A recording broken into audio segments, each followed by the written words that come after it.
Hi, my name's Dee and welcome to Untitled Tarot. Now these are your full moon general readings for the sign that's in the title below. As ever, bulk introduction, timestamp below, but listen to it just once through. Because I would advise that you listen to three of these. Your sun, obviously, your moon sign, because hey, it's a full moon, and your rising sign, as that's the most important to your story. So watch all three if you've got the time. Now, this is full moon in Virgo, 8 degrees of Virgo. So I'm not going to talk long about the astrology of this full moon, because if you follow the link to the Facebook page to this channel that's in the description below, you'll notice that I've posted a lot of the astrologers' analysis and breakdown and weather forecast videos about this full moon, and they're going to do it better than I do. Also, there's an inbox on that page, so if you want to contact me directly for a personal reading, there's a good way to do it. But this full moon, 8 degrees Virgo, so this moon is ruled by Hariel, the angel Hariel, who represents in astrology long-range vision and purification, which is, I find, a very, very interesting symbol. Because obviously this is all on the backdrop of Saturn square Uranus, the force for tradition and rules and endings, but tradition and rules against the new, the innovative, the chaos elements that Uranus will bring through. So Saturn is ruling this chart like it did on the new moon chart, and I talked about that back in the new moon videos. Now Saturn at 8 degrees Aquarius is now being ruled by Nelchael, who, interestingly, is an angel about eradicating plague and an ardent desire to learn.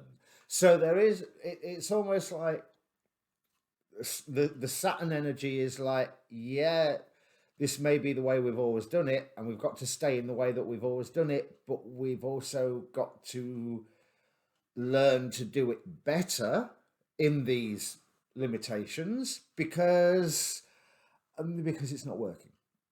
As simple as that. It's not working. Now, as I say, Nelchael or Saturn is ruling this chart, so we're looking at eradicating plague, which you can't deny the symbolism of that one at the moment. But what is interesting is, out of the chart itself, the most talkative angels are Sahalia and then Kahatel. Now, let me just check because I didn't write it down.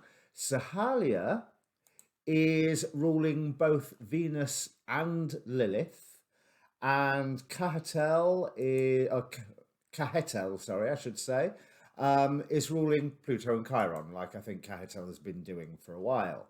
Now, the conversations that are going on here is Sahalia represents letting go and mental force. So it's eyes on the prize.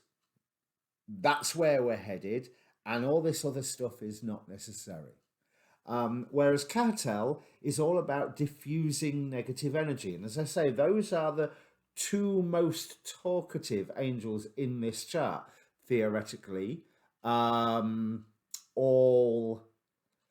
subservient to Nelchael in this chart. However, they are pretty much talking to all the planetary degrees, all the other angels at the moment. So it's almost like the king says one thing and the advisors are going, are you sure? Are you really, really sure? Do you not think there's a better way of doing it? What if you think about this way? What if you think about that way? But I think there's a better way of doing it. And they're going around the royal court and they are building up support, or they're acting like the chief whip of a political party, doing exactly the same, drumming up the support. Have I got your vote? So there's also this is directed, or the spotlight of this conversation is the moon, Hariel, long range vision and purification. That's the agenda that they are putting on the table in front of Nelchael or Saturn. And it's really interesting because the moon is quincunx, or I should say, as Rick Levine would say, quincunx Saturn. So Saturn doesn't really know what the moon's on about at all. You know, it's almost like, yeah, newfangled stuff, not my thing. Um, but it is necessary, and that's why we have the this influence of Sahalia with letting go, and then Kahatel just keeping everything calm, diffusing the negative energy. Yes, that's going to be awkward, but we can do it. And Sahalia, with their mental force, can go, hell yes, we can. Well, maybe not hell, they're an angel, but oh yes, we can do this. So there's, it's really highlighting an agenda shift. Now, the astrologers will also have mentioned it's good for relationships, this full moon. Again, go and watch all the astrology videos that I've posted. I'm seeing, looking at it from the degree angels level, this is, it's like that tagline, things will never be the same again. We are setting the agenda for the new world. We have a new world. I've not heard that phrase, the new normal, so much recently, but there's still a lot of political agenda to try and make the old normal return. But let's be honest, it's not going to happen. It is a new world. It's a new world every day. Oh, that, I'm sure that's a song. But it's a new world every day anyway, but it is very much a new world. And Saturn, in its square to Uranus, in its quincunx to the moon, is, I'm almost seeing, desperately trying to hold things together, which I think is quite, yeah, look at the news. Saturn is definitely trying to hold things together, and at some points it's succeeding, and at some points it's fading. But the counsel of the angels here is to try and just, let's make this process a bit easier. Now, what is interesting with Saturn as well is this, where have I written 8 degrees Aquarius? This is Spider-Man's Saturn. This is the Saturn on the first publication date when Spider-Man first hit the stands back in 1960 something, which I completely forget off the top of my head. But there is that message, with great power comes great responsibility. So Saturn is almost forced to accept that things have to change somewhere. And of course, Saturn is in Aquarius. It is looking more towards the future. It is looking to expand, to work with the community. Now, the symbols, after I'd figured all this out, I went and had a look at the various symbols for 8 degrees Virgo. And yeah, you'll have to forgive me. It's obvious I'm reading from the screen. So first we'll start with the inside degree, a man mixing cement. So we've got this image of, if you're mixing cement, you're building something, you're creating something.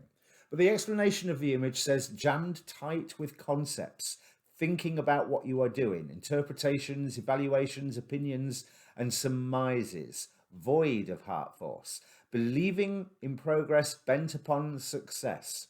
You strictly, rigidly carry out what the mind dictates. It goes a bit dark here. A form of ignorance that is very clever. Something missing in the soul. Compensations on top of compensations. Exceedingly busy, hyper with plans, projects, and enterprises. You're very good at achieving results. Riveted with to the phenomena, but prone to casting shadows that come back to haunt. So again, we see the reason for that influence of Cahatel, of the diffusing the negative energy, because everybody wants the world to return to normal really, really quickly. But that ain't going to happen, or at least the old normal ain't going to happen. But I love that, just that one image of the man mixing cement. This is the point where we start building. The new moon was, if I remember correctly, was all about finally integrating and starting to act on all the lessons that we've learned during the Capricorn cluster and 2020, which I think is very nearly ended. Well, or at least March 2020 has very nearly ended. Well, we may be in the 450th of March, but you know, we can see the turn of the page coming. Now, the Sabian symbol is equally as intriguing, and this one more encouraging. So the Sabian symbol is an expressionist painter at work. The interpretation saying about boldly breaking new ground. We must carve out our own path according to our own sense of who we are and what only we can do. Our right to be unique and our ability to express in this uniqueness creatively must be asserted. We must take it. It cannot be bestowed by a teacher. It is only the potential to be original that is a given in life. Originality itself must be assumed. Life is risky and we have to live with that. So again, there's that balance of, you know, with great power comes great responsibility, and the fact that things need to change. Uranus is going, oh yeah, change, change, bring change. But again, Uranus, that's its natural spirit. In Taurus, that change is not really as fast. Some astrologers say that Uranus in Taurus, it's almost like it's, yeah, I'm not going to do it. I'm not going to do it. It's probably thinking about it wildly, but not going to do it. And then, bam, that's where the lightning strikes, because it just can't hold back anymore. Now, there is a thing called seed degrees and fulfillment degrees that I've learned from a blog, John Sandback, I think his name is. But for this full moon at 8 degrees Virgo, the where things come to a head for whatever is stated here or set into motion here. So stated as in a natal chart, or set into motion as in, you know, just the mundane transit chart. The fulfillment degree is 13 degrees Gemini. So I rather think that that is a point to be watching out for when other planets come to pass 13 degrees Gemini. The other interesting things that I noticed, Mercury, 13 degrees Aquarius. This is and of course I'm going to talk about comics and magic. This is the Mercury of Grant Morrison. Now, if you are familiar with Grant Morrison as a writer, superb writer, really likes to put layers upon layers upon layers of what it is that he's putting forward.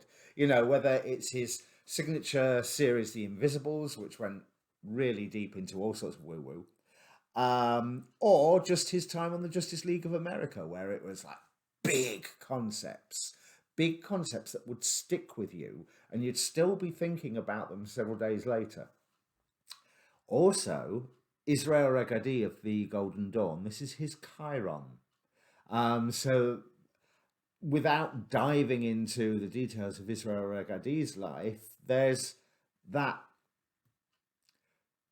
opening for disciplined magical healing is what I'm seeing from that, because that's how I'm assuming Chiron can be interpreted within Israel Regadi's chart, or at least taking it out of his chart and looking at it with the rest of the world. So, these readings, they are same as ever, by sign. It's the gods that play reading. We look at the gods that are supporting you during this period, and we look at the more archontic forces, or the gods that aren't really gods. Their energies designed to suppress you and keep you away from your glorious destiny, soul function, soul purpose, yes, soul function, which will be on the top row of the reading. it is a look at the energies. You can ask a question like I'd normally ask you to within your monthlies, but I ain't going to guarantee that there will be an answer.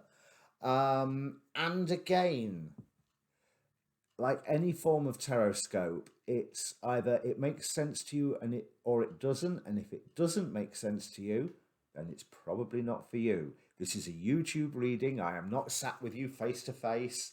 So it's either going to confirm what you already know, stroke success, suspect, give or take the influence of confirmation bias, or it's not. And if it's not, then you can probably ignore it. Or maybe just think about it and then forget about it unless something occurs that makes you go, oh, yes, we know a song about that. So obviously, like, share, subscribe, join the Facebook page, because that way it's a one-stop shop for all the astrology videos as well as my videos. And like I say, you can contact me there. Subscribing to the channel really does help the channel. Liking helps the algorithm boost the video. I'm sure you know the YouTube politics by now, so if you're so inclined, please do help my YouTube politics, or Google politics, as Chris Witecki calls it. That's everything. I've waffled long enough. Let's crack on with the reading. Cheers. Okay, Cancer, is a curious and concise message coming to you this month. Somebody who is bad-tempered, somebody who is quite possibly naturally critical of you, but certainly somebody who you would normally be defensive towards, is a really positive influence for you. We have on the archontic row, so everything on this top row is your enemy. On the archontic row, we have your feelings. So we can turn around and say that this month, your feelings are your enemy. Looks like there's a bit of a, I don't know, harsh lesson of life or something coming up. Because on this bottom row, those who are on your side, we have Baba Yaga. Now, Baba Yaga is not necessarily the villain that she is portrayed to be today. She used to test heroes. She used to push at their boundaries to see what they were capable of and make them be capable of more. She was also the advisor to other heroes. So she would be seen as an antagonist, but the whole point of her actions was not to defeat you, but to make you stronger, to make you better, to make you more skilled. And we have Andromachy here on your side with strength. There's somebody going to reveal to you or encourage the growth of in you your own strength. And it ain't going to be nice, and it ain't going to be pretty, and you're going to be all wounded. Water nymphs, feelings. Your feelings are your enemy here. Which is not a, speaking as a Cancer rising, this is not a good thing to say to Cancer, because we like our feels, but even when we don't. But yeah, the Magician card, your feelings can trick you, and your definition of what self-love actually is can be erroneous, counterproductive.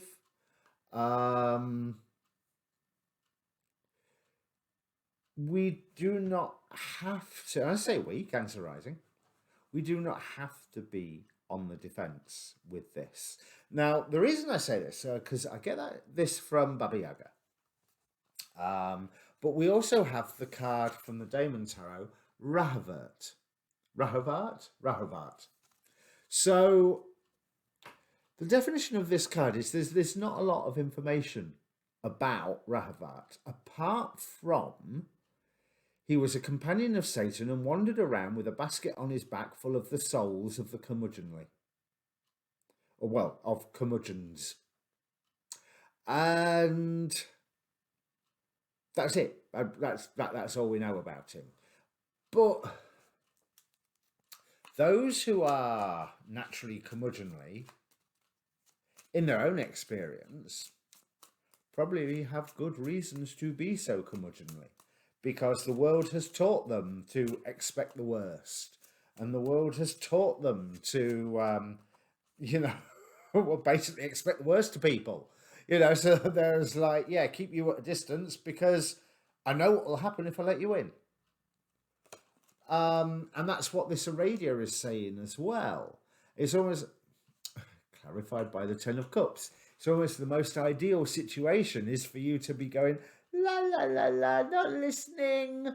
But there's a wonderful source of advice here if you have the courage, Perseus, to actually grab it. You have support in this. So, guidance with Odin. So, if there's someone who is harshly critical of this month, and friends who are saying, well, you shouldn't expose yourself to that person if they make you feel like that. No, I would not. I would be one of those. That's something that I would normally say as well. But here, it's no, absolutely you should feel like that. And because absolutely you should expose yourself to this person because you need to overcome not what they have said, but your feelings about it because they care. Demeter here, representing mother in the Greek mythology deck. But if you think about the passion that Demeter had, and now I've called this selfish in the past, but that I'm not getting the selfish vibe. Think about the passion. She went into mourning and sent the whole world into winter because her daughter was stolen away from her.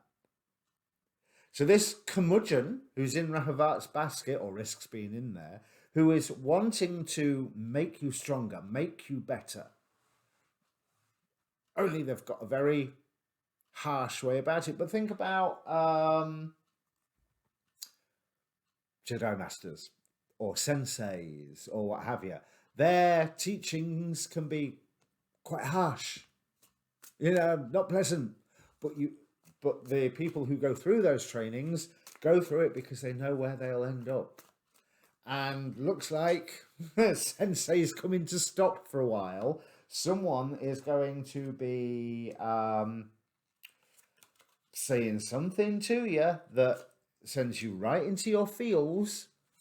And the bad thing is not what they said, it's you going into your feels. That's the bad thing. Because there is some form of loss here. Baba Yaga representing loss here, but clarified by the Three of Swords. What they say hurts. What they say is painful. It's also you have a choice whether you accept what they say or not. You have the support to take on the burden that they are offering to you by what they say. Now, if these rows were reversed, that would be a lovely easy reading because I would just tell you to go la la la. Don't listen, have a self-care weekend, lock yourself away, Netflix and chill or what have you. But no, this is the row that is supporting you. This is the gods working on you, forging you like a sword in the fire. And it will be uncomfortable, and it will make you angry, and it will make you feel hurt, and it will make you feel sad. And I want to say, with trepidation, being a Cancer rising, and I want to say, good. Because there's almost, I feel like this is maybe a bit extreme way to describe it, but it's about time you came face to face with some home truths. Now, I'm not saying there's nothing in the cards that says about time, but coming face to face with home truths, oh yes. Oh yes, with Baba Yaga and Rahavat here, and your reactions up here. And as I say, there's friends that are saying, oh, you want to Eight of Wands with guidance. Yeah, you want to get yourself out of there. No, you don't. You really, really don't. You will benefit from here with this. It will be unpleasant. It will be mean. It will be nasty. It will be an evil funhouse mirror put to you. and have you to go, oh my God, I look like that. But that's okay, because then you can go, oh my God, I look like that. Something's wrong. Need to sort that. Because we have Nanael here from the Oracle of Heaven and Hell, with spiritual communication, coupled with this Demeter card. This person, whoever they are, they love you, they have love for you, or they just have love for humanity in general, and you're in the firing line. Do you know what I mean? So, yeah, I'm assuming from these cards, especially with Demeter, that it's somebody close, but it could just be somebody who is a curmudgeonly, beautiful spirit. So we have the Angel of Peace. I open my heart and rest in the peace of divine love. Well, love sometimes can be tough. We're all great at saying we need to show some tough love. We're not so good at saying we need to receive some tough love. And as I say, you have an option. You can like take this on board or not. But if you take it on board, you have support.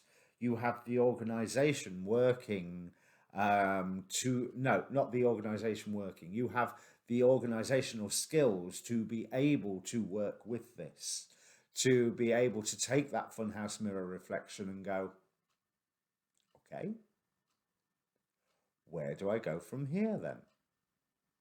But if you react against this, it seems like it's bringing something to an end. But that bringing it to an end is in the archontic row. That bringing it to an end and saying no more it's a trap somehow. So whatever this unpleasant experience is, it's good for you, and at the far end of it, you will be a better person and probably love yourself more, and all the other, new age woo-woo things that we say about ourselves. But that Nanael with spiritual communication, yes, this is a step on your evolution, but this is a harsh step, but one you certainly have the strength to face, and one that is designed to increase that strength. So you can do this. So I'm not saying you should roll over and play dead, but I am saying that you should take on board those hurtful things and do not have the la la la not listening reaction, but actually take it on board with a lot of the hippie woo woo things that we hear on YouTube. Bear in mind, I'm adding confirmation bias to this, so it's not even what the teachers and influencers and tarot readers and astrologers are saying. It's how our ears hear it. But they will say, get yourself out of a situation where you feel like you're being abused. And I think there is somewhere here, there is that reaction of, what? No, you're abusing me here. But the reason it feels like abuse is because on this this specific example, truth hits home. What is it? Truth cuts deep? Some saying like that. Truth hurts. That's it. The truth hurts. And so the first thing you react to is not the truth, but the hurt. Because that's natural. We're human beings, of course. Of course you react to the hurt first. And we're cancers. We're, we have that reaction built into us. We have that defense system built into us. But taking this on board, whatever it is in our interest. And walking away from it and saying no more, and you'll have support on that as well. Of getting yourself out of that situation. Now, I am not saying that if you are receiving None of this is physical abuse. If you are in a situation where you are receiving physical abuse, get out. But if someone says something to you that wounds you that deep, if it can wound you that deep, it's because there's something to be learnt in what was said. From what was said. Sorry. That was a really uncomfortable message to give. But the end of it, I'm seeing, is with that Nana L and spiritual communication, the end of it is beautiful. The end of it is more self-awareness. The end of it is the strength of being the hero, of knowing that you're loved, with Demeter here, of having the courage to face your inner demons, face your faults, face however it however you want to say it and however it manifests for you. But it will hurt. Good, because that shows it's effective and shows it's something you need to pay attention to. But do not fall into the trap of just running on your feelings. Examine what is said to you, because I think it's coming from a good place and it will lead you to a good place. It's just that middle bit that's mean, nasty, dark, horrible, and miserable, but this, and let's face it, Cancers, we're very good at wallowing in the mean, nasty, and horrible, and miserable, especially the miserable. So, yeah. Happy Pisces season, eh? All right, I'll see you at the monthlies. Comment down below if this means anything to you. Cheers.